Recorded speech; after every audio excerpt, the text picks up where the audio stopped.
যে ব্যক্তি খুব ভালো কথা বলে, ভদ্রভাবে কথা বলে, সমীচীন কথা বলে, তাদের সঙ্গে সবাই মিশতে চায়। তো আলেকজান্ডার যখন ভারতবর্ষে আসেন, ভারতবর্ষের রাজা ছিলেন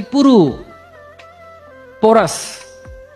এবং পোরাস আলেকজান্ডার খুব শক্তিশালী ছিল। তার এমন সেনা ছিল, সেই সেনাদেরকে উনি ঘুমোতে দেবার শিক্ষা দিয়েছিলেন কিভাবে, ঘোড়ায় চড়া অবস্থায়।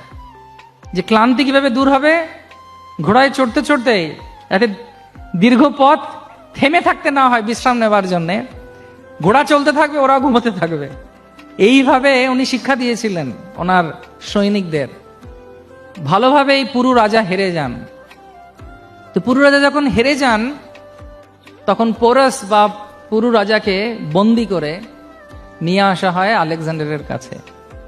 এবং আলেকজান্ডার ওনাকে প্রশ্ন করেন, খুব সাধারণ প্রশ্ন।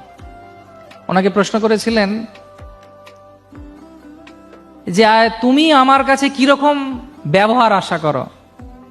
তখন পুরু রাজা খুব সুন্দর উত্তর দিয়েছিলেন, যে উত্তরের জন্যে, তার বাক চাতুরতার জন্যে এটি বিশেষ ঘটনা ঘটে। সেই ঘটনাটি কি, তিনি বলেছিলেন, একজন রাজা তার অন্য রাজা বন্ধুর সঙ্গে যেরকম ব্যবহার করে, আমি আপনার কাছে সেরকম ব্যবহার আশা করি।